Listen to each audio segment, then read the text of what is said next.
Mais uma vez, muito bom dia para as senhoras e para os senhores deputados. Vamos dar início à nossa audiência com a Associação de Recuperação do Talaz NAL e, naturalmente, começo por cumprimentar os senhores responsáveis por esta associação, agradecer a vossa disponibilidade para partilhar connosco os vossos problemas. Estamos aqui a falar sobre uma temática importante, o abate e o corte raso na Serra da Lousã e as suas eventuais consequências no que diz respeito à fauna, à flora e à paisagem. O que está previsto em termos regimentais, quando nós concedemos uma audiência, é haver uma intervenção por parte dos responsáveis, uma intervenção inicial, em que eu vou pedir que as pessoas se apresentem todas. Essa intervenção inicial tem uma duração de cerca de 10 minutos. Depois haverá uma ronda por todos os grupos parlamentares, de 4 minutos cada um. E, no final, a Associação terá novamente a oportunidade para responder às questões que foram colocadas, aos esclarecimentos que surjam e para dizer aquilo que bem entenda. Por isso, sem mais delongas, eu passo a palavra. Nós tínhamos aqui a indicação de que a responsável seria a senhora Maria José Lourenço Ferreira de Sousa, que eu não sei se está ou não. Pronto. Pronto. E nós só tendo só informação sobre esta pessoa, eu pedia desde logo que apresentasse os outros e que fizesse a intervenção que bem entenda. Muito obrigado. Depois pode usar os 10 minutos da forma que bem entender, passar a palavra a quem entender.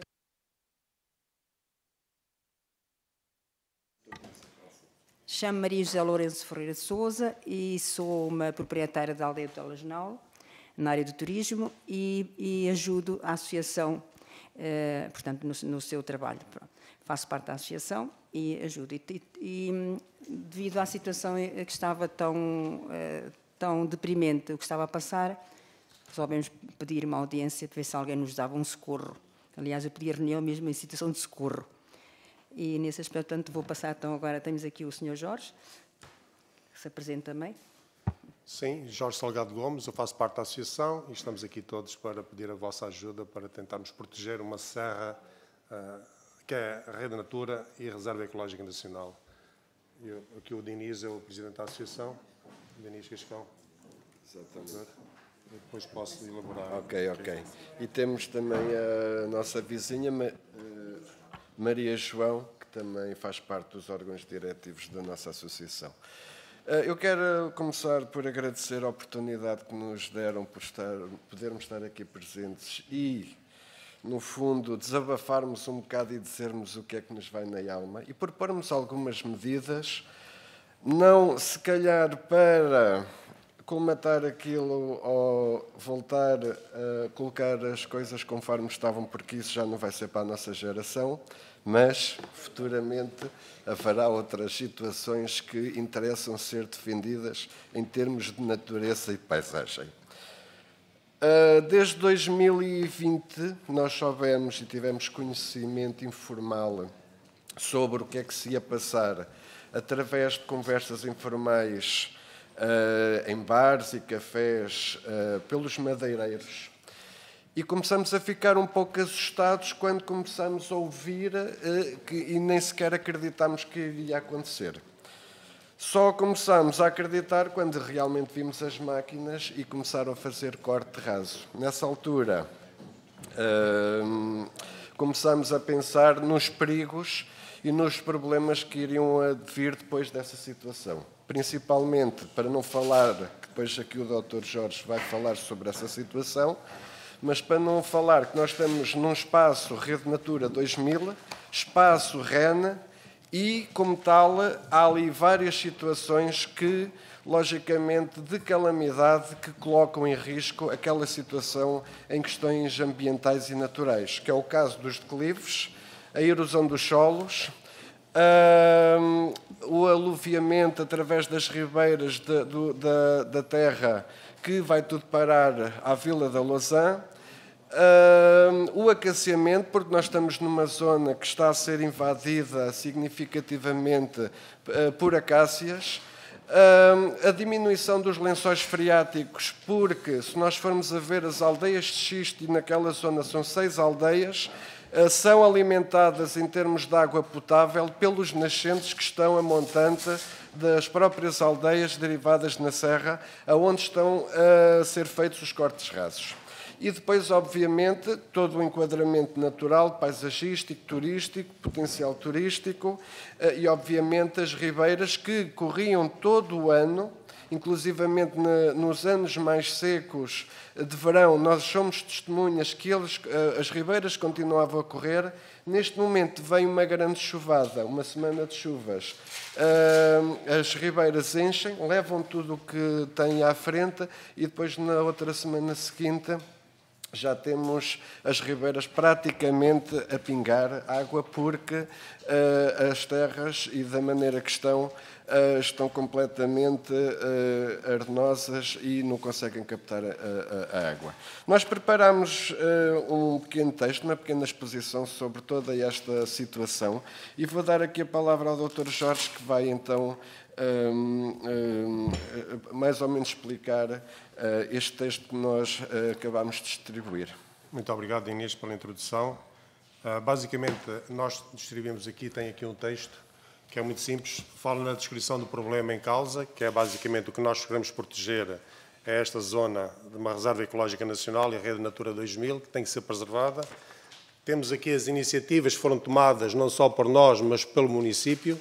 Temos uma tabela aqui na terceira página que ilustra todas as iniciativas tomadas pelo município, contactos com o ICNF e com a GAMAOT, para pôr termo a esta dilapidação da floresta. Temos aqui em anexo um mapa que mostra as áreas já devastadas, que aqui este perímetro com uma linha cor-de-rosa mostra os 897 hectares fazem parte da AIGP, Associação Integrada de Gestão de Paisagem, e nesta área foram cortados 142 hectares em corte raso, que é perfeitamente inadmissível, sendo uma zona de reserva natural. Portanto, isto é inadmissível. São 142 hectares que já foram cortados. Nos terrenos municipais já foram cortados quase 75 hectares, sem autorização. O empresário florestal foi em terras municipais cortar pinheiro sem autorização.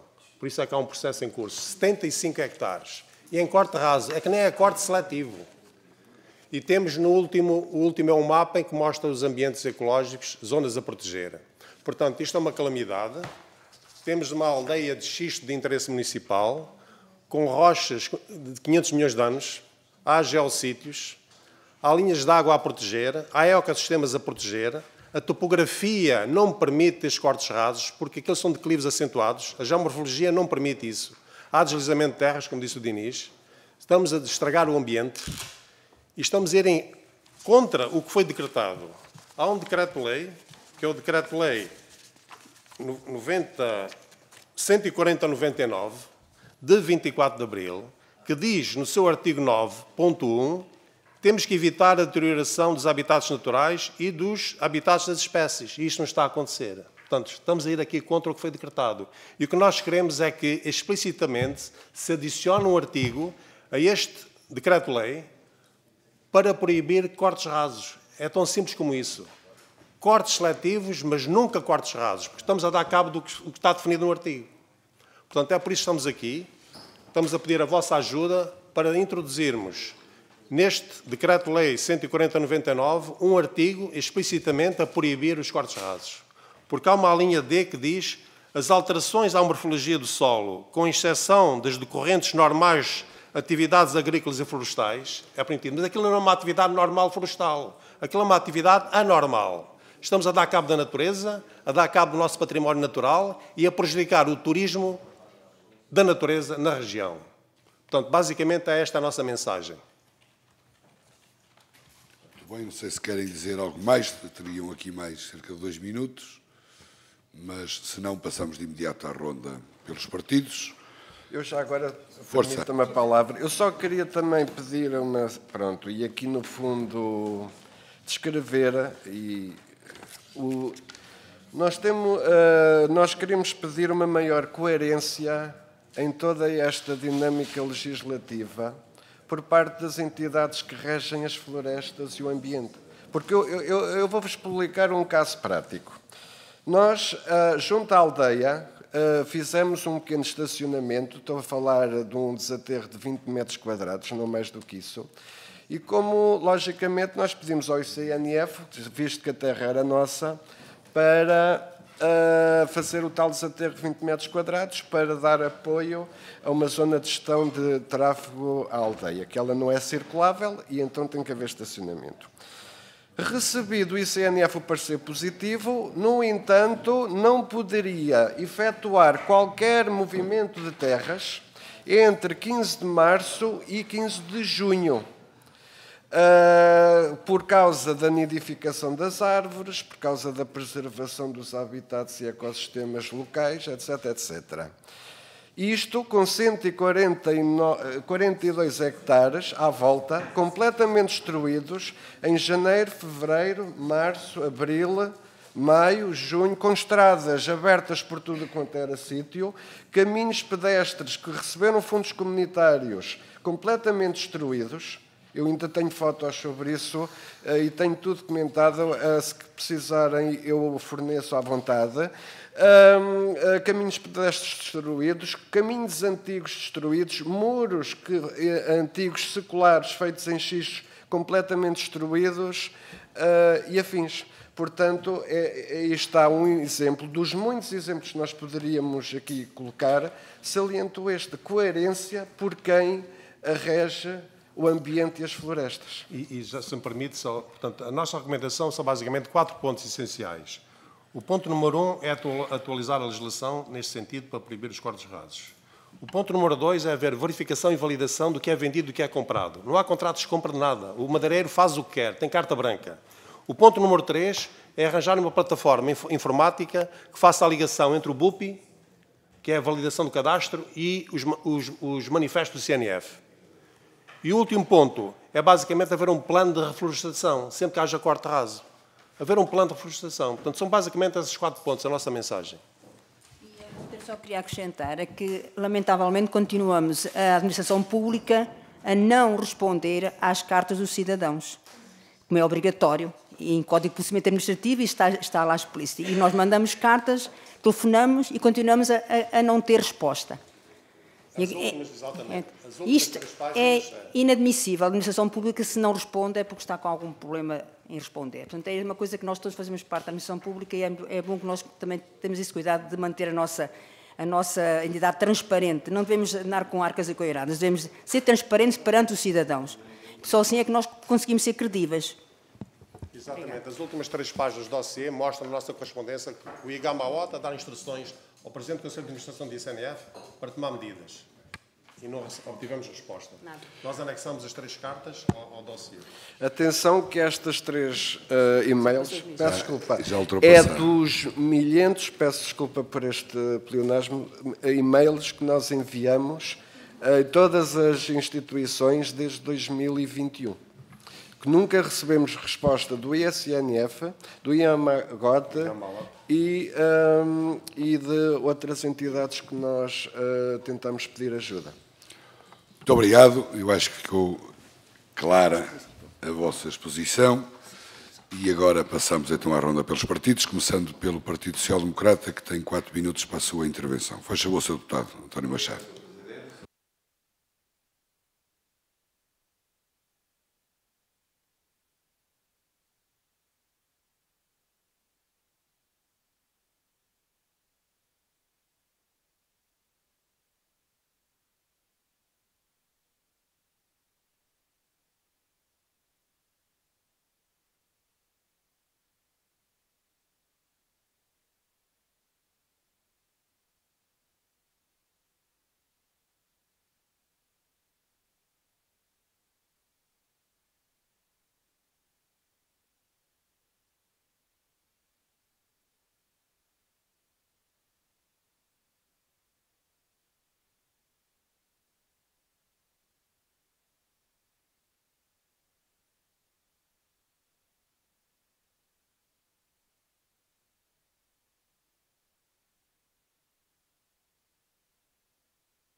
biodiversidade, no combate às alterações climáticas e na descarbonização da economia. Estamos a falar de 8,5 milhões de hectares no país, o que só por si justifica a sua importância num contexto europeu, integrado numa visão lata ou abrangente que a União Europeia pretende ao longo prazo para as zonas rurais, salientando de inúmeros atos legislativos, alguns aqui invocados, relativos ao uso do solo, à ação climática, à proteção das águas, da paisagem, do movimento de terras, etc., etc., etc. Eu salientava neste conteúdo legislativo o Objetivo 55, o Objetivo 55, que é muito recente, é o objetivo de conseguirmos reduzir até 2030 55% das emissões de gases de efeito de estufa e, por isso, fixação do carbono e até 2050 conseguirmos o equilíbrio, a sustentabilidade da Europa. Mas, considerando o que aqui nos foi exposto pela Associação de Recuperação das Leis MAL, salientava essencialmente a Diretiva Habitats. Porquê? Porque estamos a falar que nos foi referido, de uma zona Natura 2000. E, por isso, o ICNF está obrigado a monitorizar e fazer relatórios com periodicidade máxima de 5 ou 6 anos sobre a evolução das situações que se passam na rede Natura 2000, o que me parece que não tem acontecido.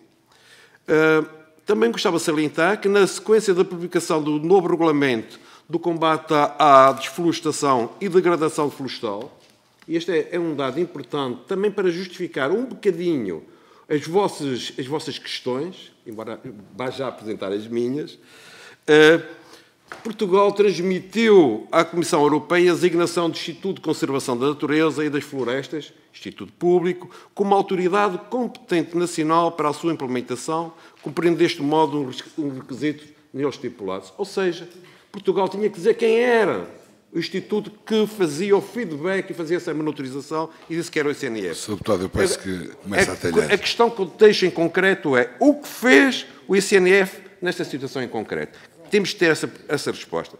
Portugal precisa de uma nova ambição, uma nova capacidade de concretização das políticas ambientais, baseada no princípio da sustentabilidade ambiental, económica e social. Ponto final. A segunda questão que eu deixo é que competência teve a Câmara Municipal de Lousã para impedir uma desvastação de já quase 200 hectares, com alterações significativas que levarão décadas a recuperar na sua paisagem, na conservação do património natural e na biodiversidade. Terceira questão. Apostar na valorização de serviços de ecossistemas como incentivo ao cumprimento de metas ambientais e medidas de justa equação territorial é uma questão que eu vos deixo. Se tem conhecimento de elaboração de programas especiais para essa área, e se estão ou não estão a ser cumpridos. Sr. Deputado, eu peço que termine. E mesmo para concluir, a última questão, se tem conhecimento do Plano Nacional de Restauro da Natureza, que obrigatoriamente tem que cautelar as especificidades, a redução dos riscos induzidos e a necessidade de investimentos, sobretudo na rede Natura 2000. Muito obrigado. Obrigado, Sr. Deputado. Dizer que excedeu em 1 minuto e 22 aquilo que estava inicialmente estipulado. E pronto, agora, naturalmente, que os outros grupos parlamentares, se tiverem essa necessidade, terão, naturalmente, também essa possibilidade. Passo de imediato a palavra ao Partido Socialista. Sr. Presidente, agradeço a presença e cumprimento a todos os membros da Associação de Recuperação do Telejornal, saudar-vos pela vossa insistência e resiliência por esta luta que é um bem comum e também pela vossa presença nesta comissão. A Serra da Lousã acolhe um vasto património natural, que é conhecimento de todos nós, biodiverso, em termos de fauna e flora, e que temos o privilégio de encontrar no distrito de Coimbra. Aliás, foi esta biodiversidade e a vital importância desta área que justificou a sua inclusão no quadro legal da Rede Natura 2000, e estando incluída nesta Rede Natura, a Serra da Lousã deveria estar protegida de quaisquer atividades que pudessem colocar em causa a conservação e a proteção da sua biodiversidade. No entanto, não é isso que tem vindo a acontecer, não é isso que se tem verificado, e não poderei deixar de dizer que deve ser dada uma particular importância à proteção da Serra da Lousã. Pelo que se tem vindo a verificar e por aquilo que aqui dei uma vista de olhos na transversal, tem havido várias denúncias, não é? Por parte, inclusivamente, de particulares e não só, mas também da Câmara Municipal de Lousã, nomeadamente com o embargo, que foi feito também na presença da GNR. Contudo, nada disso tem detido, digamos assim, ou demovido o empresário de continuar a desrespeitar, digamos assim, a providência cautelar que é o embargo. Porque tem continuado com essas práticas regulares do corte raso das árvores, como os senhores aqui muito bem explicaram, e o que nós esperamos, efetivamente, é que, atento ao disposto no Decreto-Lei 140/99, bem como toda a regulamentação que hoje temos em termos de proteção da biodiversidade e da floresta, que o Tribunal possa, efetivamente, responsabilizar o empresário por todo este desrespeito.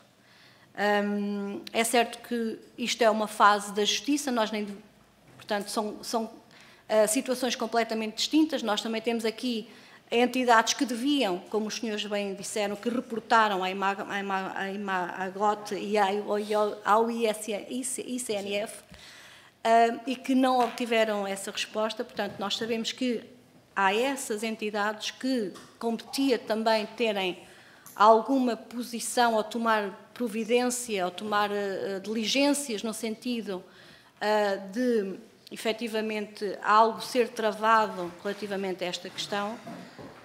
Contudo, porque saliento a questão da providência cautelar, porque efetivamente foi aquilo que a Câmara Municipal entendeu que deveria ser feito face a toda a situação que está a acontecer, e daí eu ter também falado, portanto, abordado a questão do embargo. Eu gostaria aqui de colocar uma questão, porque uma vez que há essa situação, e penso que poderá ser o que poderá realmente não é deter a atividade, porque isso nós já vimos que está bastante adiantada, a atividade que o empresário da Madeira tem estado a fazer, mas gostaria de saber em que fase é que se encontra o embargo, em que fase processual é que se encontra o embargo. Gostaria de saber se de alguma vez, em algumas das vossas posições, ou exposições que colocaram, se tiveram da parte do ICNF alguma resposta relativamente ao Plano Natural de Restauro da Natureza. E em termos futuros, porque algo que se possa fazer neste momento para preservar a natureza terá que ser pensado em termos futuros, salientar que a conservação da natureza tem vindo a ser entendida como a preservação dos diferentes níveis de componentes naturais da biodiversidade, numa perspectiva sempre de desenvolvimento sustentável, e tem vindo a afirmar-se como um imperativo da ação política. E chegada aqui, parece-me que aquilo que terá que ser feito, ou terá que ser através, como os senhores ali também foram dizendo nas vossas recomendações, terá que passar efetivamente por uma alteração legislativa. Que possa evitar, vou terminar, Sr. Presidente, peço desculpa, que possa evitar, efetivamente, em termos futuros, continue a praticar estes atos atentórios à nossa natureza e à nossa floresta. E é tudo, muito obrigada. Muito obrigado, Sra. Deputada. Passo a palavra ao Partido Chega. Sra. Deputada Rita Matias, faz favor. Muito obrigada, Sr. Presidente. Começo por cumprimentá-lo a si, cumprimento também as senhoras e os senhores deputados e cumprimento também esta entidade que hoje escutamos aqui, a Associação de Recuperação do Taslanal, começando, se me permitem, por saudar aquele que é o vosso trabalho e que é, de facto, um trabalho assinalável. O Taslanal devia de ser um caso de estudo, eventualmente até replicável em mais realidades, porque tem sido uma oportunidade de desenvolver um turismo sustentável que tem atraído as novas gerações e as famílias para um património que é nosso, para a Serra da Lousã, e que nos faz então aproximar dos valores verdes e ecológicos que são tantas vezes apregoados, mas depois faltam estratégias e formas de implementação em que haja uma ponderação de valores, uma ponderação daquilo que é um interesse económico, do interesse turístico, do interesse de conservação da natureza, e por isso o Taslanal é uma forma brilhante de demonstrar que é possível defender tudo isto numa ponderação e numa conservação de valores que, para mim, como conservadora, me são muito caros, e que não deixa de ser alarmante ter uma entidade que nos dá conta de que está a ocorrer o oposto da conservação de recursos, e quando ouvimos falar em erosão de solos, em aluviamento, em invasão de acácias, em diminuição de lençóis freáticos, os nossos ouvidos têm que tremer. E, acima de tudo, temos que partir para a ação. E, portanto, não vos venho colocar nem muitas questões, nem fazer demasiadas considerações sobre o que é a Rede Natura ou sobre o que é a gestão florestal em Portugal. Também não vou entrar num passa-culpas entre civicultores e organizações no terreno ou câmaras municipais, porque, como alguém que tem um cargo político, eu tenho que responsabilizar as entidades políticas. E aquilo que eu sei é que sempre que reunimos com civicultores ou com madeireiros, damos conta de que se sentem abandonados, que se sentem que a sua área de negócios está cada vez mais esquecida e atacada, por um lado, politicamente, mas por outro também, todas as associações com um compromisso sério pela conservação da natureza também se sentem profundamente abandonadas. E porquê? Porque as entidades políticas que têm a responsabilidade de fiscalização, as entidades políticas que têm a responsabilidade de acompanhamento, não respondem a e-mails, não têm meios de fiscalização, não têm recursos humanos para vos apoiar no terreno, e acaba por ter de ser a iniciativa privada a dar resposta àquilo que a iniciativa pública não tem capacidade de responder. E isto seria tudo ok se não tivéssemos investimentos de milhares e de milhões de euros anualmente para uma resposta que depois não chega ao terreno. E, portanto, antes de me comprometer com qualquer alteração legislativa, porque, uma vez mais, acredito que qualquer alteração deve ser ponderada e deve ser compreendido que aquilo que é a realidade da Serra da Lousã, se calhar pode não ser transposta para outras realidades, e, portanto, não me vou comprometer para já com uma alteração, mas vou dizer que o Grupo Parlamentar do Chega está disponível para estudar e perceber o que é que pode ser feito do ponto de vista da alteração legislativa. Uma coisa é certa, tenho a missão, o Grupo Parlamentar do Chega, tendo mandatos na Assembleia da República, tem a missão de fiscalizar entidades como o ICNF, tem a missão de fiscalizar entidades como o IGAMAOT. Então eu acho inconcebível apresentarem uma tabela com e-mails e correspondências desde 2021 e, pelo que eu percebi, de 2021 a 2024, não há qualquer tipo de resposta, ou pelo menos uma resposta execuível. E, portanto, não concebo que agora venham aqui todos chorar a incapacidade destas entidades de darem respostas, mas ninguém perceber que há muito tempo também que estas entidades dizem que não têm recursos financeiros nem meios humanos para atuar no terreno. E, portanto, aquilo que nós nos comprometemos a fazer já oralmente é dar entrada num curto espaço de tempo, nas próximas 24, 48 horas, de um requerimento para chamar aqui o ICNF, o IGAMAOT e demais entidades que, analisando os documentos que nos trouxeram, nos pareçam fundamentais para perceber porque é que não respondem, se há dolo na ausência de resposta ou se é porque realmente não existe meios.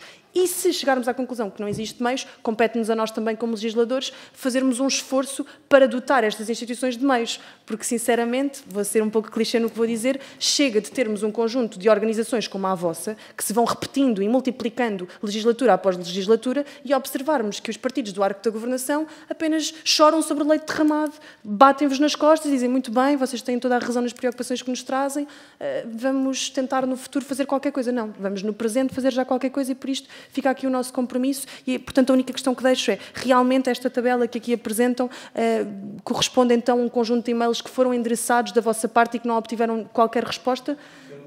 Pelo município? Pelo município? Ok, muito obrigada por este esclarecimento. Vamos então dar entrada. Respondem depois no peço final. Desculpa. Está bem? Já estou a criar aqui uma dinâmica de diálogo, peço desculpa, Sr. Presidente. Continue. Mas, portanto, mesmo para concluir, vamos então dar entrada a esse processo e teremos todo o gosto que possam estar presentes também, que nos possam auxiliar também na execução desse requerimento para ser o mais transversal às vossas preocupações e às preocupações que também bebemos. Muito obrigada. Muito obrigado, Sra. Deputada. Passo agora a palavra à Iniciativa Liberal. Obrigada, Sr. Presidente. Cumprimento os senhores deputados, cumprimento a Associação de Recuperação do Talasnal e, principalmente, agradeço-vos pela vossa participação cívica. Nós dizemos isto frequentemente nas várias audiências que fazemos aqui na Assembleia da República, mas, de facto, isto é muito importante porque o esforço que empenham diariamente para uma proteção, seja qual for a causa que as várias associações abraçam, mostram, às vezes, contra tudo e contra todos, que nos vêm aqui transmitir informações. Não me querendo repetir, de facto, isto mostra a forma como Portugal, vamos pôr assim, o nosso país, gere de facto as áreas protegidas e a forma como isto é um padrão constante de abandono das nossas áreas protegidas. Porque estamos a falar aqui da Serra da Lousã, mas podíamos falar em tantos outros sítios neste país. E é certo que as várias entidades que têm capacidade muitas vezes para fiscalizar não têm os meios necessários e, portanto, é isto que nós temos que fazer enquanto país. Portanto, se temos áreas protegidas e que têm de ser protegidas, por exemplo, neste caso em particular, eu acho particularmente inaceitável, quer dizer, a própria Câmara Municipal não sabe que estão a ser cortadas árvores no seu próprio território e depois há toda aqui as várias notícias, depois estas notícias são completamente assustadoras no sentido de haver, teoricamente, dizem que tem uma autorização do ICNF, o ICNF diz que a autorização não é exatamente aquela, mas depois também não acontece nada, portanto continua-se a cortar árvores, mesmo que a suposta autorização seja, acho que para 10 hectares, se não me tiver a enganar no número que estava aqui algures nas notícias, e afinal já cortaram muito mais, quer dizer, isto às tantas. Aquilo que me leva a perguntar, e isto também, para não dizer já que será preciso ou não aqui uma alteração legislativa, eu acho que em particular, ou principalmente, nós precisamos que as várias entidades fiscalizadoras tenham meios para trabalhar e que o país, que nós enquanto país consigamos proteger as nossas áreas protegidas, quer dizer, neste caso da Serra da Lousã, só agora é que o plano de gestão da Serra da Lousã está em consulta pública, portanto, isto às tantas, a Serra da Lousã não nasceu agora, quer dizer, nós não protegemos, portanto, ou seja, não estou a focar em particular no vosso caso, mas acho que é importante nós percebermos que isto é uma situação transversal a todo o país e que se nós queremos proteger as nossas serras, as nossas árvores, dito assim, de uma forma... muito provavelmente não é só alterações legislativas que temos que ter, temos é que dar às várias entidades os vários meios, porque senão é isto que acontece, nós nem sequer sabemos o que é que está a acontecer e depois quando alguém está a desrespeitar as regras, eventualmente, eu aqui nem sequer estou a dizer que está ou que não está, mas quando manifestamente respeitam as regras, também nada acontece. E a verdade é que o que é que acontece num caso destes? É que as árvores já foram. Portanto, isto não se recupera. Nós não recuperamos de um dia para o outro. Portanto, isto são casos particularmente importantes em que nós, enquanto país, temos que fazer muito mais. Portanto, da parte da Iniciativa Liberal, aquilo que podem contar é que estamos muito empenhados em perceber qual será a forma mais eficiente de resolvermos este tipo de problemas de forma transversal e é com isto, desde já, que eu gostava de transmitir a nossa preocupação. Obrigada.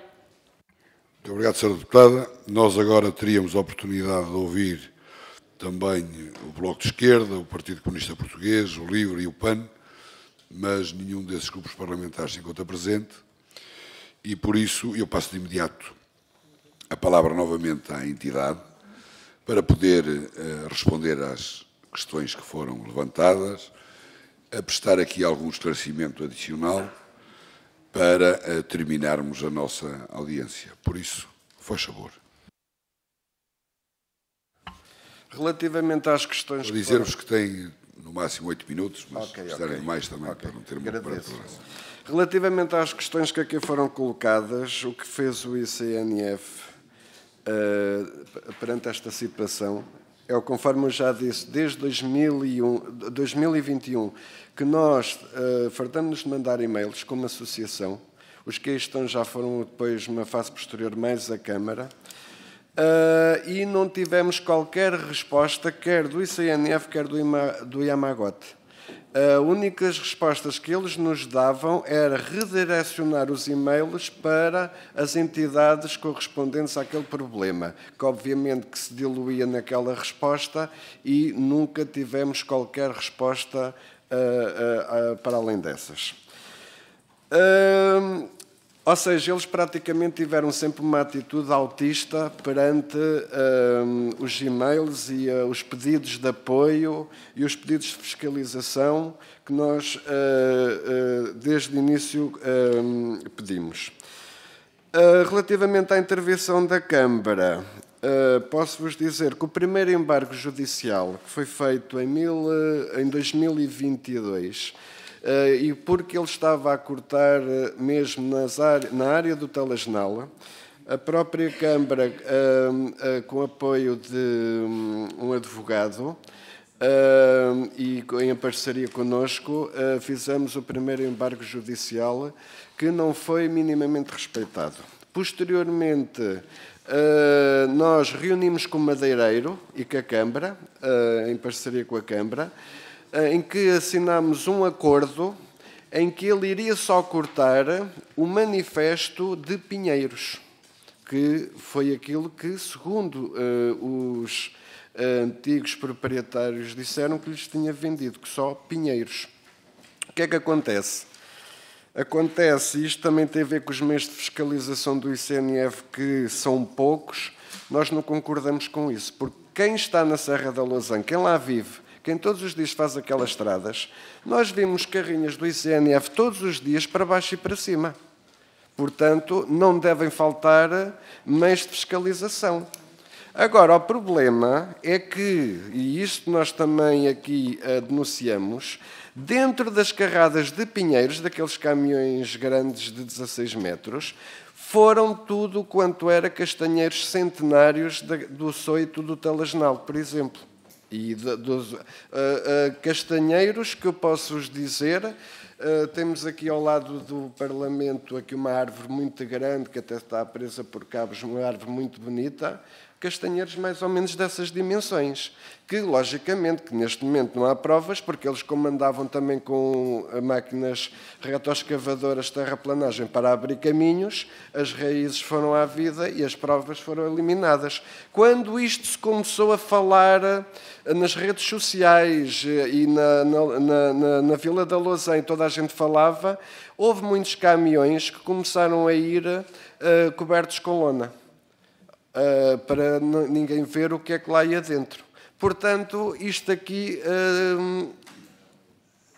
tem muito que se lhe diga, que é mesmo assim. E atenção, que eu não estou a dizer porque estou a dizer, há testemunhas, há muitas testemunhas que viram, e eu, por exemplo, sou uma delas, quantas vezes é que nós vamos atrás de um caminhão daqueles por aquelas ruas estreitas da Serra e, obviamente, que nós vemos bem o que é que lá vai dentro, que é mesmo assim. Outras vezes, castanheiros e outras árvores, carvalhos, etc., com dimensões de diâmetro bastante grande, escondidos no meio das ramagens. Outra situação é os pinheiros, quer dizer, corte raso. Nós temos troncos de pinheiros envelhecido e, obviamente, que precisava de algum desbaste, não dizemos que não, só que era tanto um pinheiro com grandes dimensões, como pinheiros que parecem talos de couve, passa a palavra. É verdade, ia tudo junto, sem dó nem piedade, que se calhar se tivessem preservado esses, não se teria feito a calamidade que lá está. Relativamente ao futuro, pronto, também a parceria com a Câmara e a nossa Associação de Recuperação do Telejnal está na gênese desta associação, foi criada a IGP, em que a nossa associação também pertence aos órgãos diretivos como vogal da IGP. E a nossa esperança é que também, a partir do momento em que a IGP tivesse homologada pelo Governo e tivesse saído à homologação e Diário da República, a nossa esperança é que tivéssemos uma ferramenta para impedir corte raso na área da IGP, o que não aconteceu. Neste momento também já temos o plano a 20 anos da IGP aprovado, também já está mais que aprovado, mas aí está, independentemente do plano estar aprovado, da IGP como associação de reflorestação estar aprovada, a área continua a ser dizimada sem dó nem piedade. O que é que acontece? Vai acontecer que o plano foi feito para uma certa e determinada área, não contemplando estas novas áreas de corte. E aí está. O grande problema é que estas áreas são as áreas que vão ficar acaciadas. Aliás, quem for à Serra da Olausã e for a este espaço, já vêm as acácias a crescer de uma forma espontânea e agressiva, ainda por cima com esta chuva e com este calor, um dia chove, outro dia faz calor. E o que é que acontece? Vai ser bastante complicado toda esta dinâmica do desacaciamento, porque, e aí está, ou se faz já um plano interventivo de urgência para não deixar avançar esta situação, ou então daqui a algum tempo nós não vamos conseguir fazer nada, a não ser à custa de muito dinheiro. Sim, tem. Senhora deputada, eu também sou funcionária pública e eu não tenho essa ideia que temos falta de recursos humanos. Acho que estão até demais. Se calhar não estão a ser utilizados. O que falta aqui, que eu acho, é que temos muita administração pública, mas o conhecimento, a competência e a responsabilização é muito pouca para não dizer nada. E não é isso. O próprio empresário farta-se de gabar, que faz o que quer e ameaça as pessoas. Os carros que eles trazem a circular, um deles nem sequer tem matrícula. Portanto, e o seu conhecimento de alguns funcionários do ICNF que também se admiram, que entra muita queixa e que eles fazem a circulação normal dos documentos, mas depois não sabem o que é que acontece aqui em Lisboa aos documentos. Portanto, é bom é que se averigue, se calhar, isso, o que é que se passa com a documentação, e depois isso também não é uma desculpa. Eu acho que nós devemos ser verdadeiros para com os cidadãos. Eu sou da área da comunicação e acho que, seja ela qual for a verdade, nós devemos dizer às pessoas, se não têm resposta, digam às pessoas, olha, eu até concordo consigo, mas a administração pública não me dá meios. Mas digam quais são os meios. Para não estarmos aqui a discutir o sexo dos anjos, quando nós sabemos que os anjos não têm sexo. Portanto, há bom que chamem as coisas pelo nome. Não é falta de recursos. Se há falta de recursos, tem que dizer porque é que há falta e onde é que está a falta. Muito obrigado, muito obrigado. Eu não sei se tem mais algum esclarecimento adicional. Só a última coisa. A Câmara solicitou à ICNF cópia dos manifestos, porque a única maneira de verificar e validar o que é manifestado para cortar e o que é cortado no terreno é ter cópia daquilo. A Câmara pediu por 2 vezes ao ICNF a cópia dos manifestos e não houve cedência da informação. Portanto, isto é grave quando se passa entre instituições. O ICNF devia dar esta informação à Câmara. Muito obrigado. Vamos, e antes de concluir esta audiência, e de vos agradecer mais uma vez a vossa disponibilidade e o facto de estar aqui connosco, dizer-vos que aquilo que se vai passar agora, e de acordo com as regras instituídas aqui na Assembleia da República, vai existir uma súmula, um resumo desta reunião que vai ser disponibilizada a todos os partidos e que vai permitir a cada um dos partidos tomar a iniciativa que vai entender, sejam elas iniciativas legislativas, sejam outras iniciativas parlamentares, que aliás aqui até já foram afloradas. Por isso eu acho que há aqui mais do que matéria para os partidos mostrarem serviço e nesse contexto eu dou por terminada a nossa audiência, agradecendo-vos mais uma vez todo o vosso trabalho de cidadania e sobretudo lutando por um bem que é absolutamente decisivo, que é a nossa biodiversidade e a nossa floresta. Muito obrigado e façam boa viagem de regresso.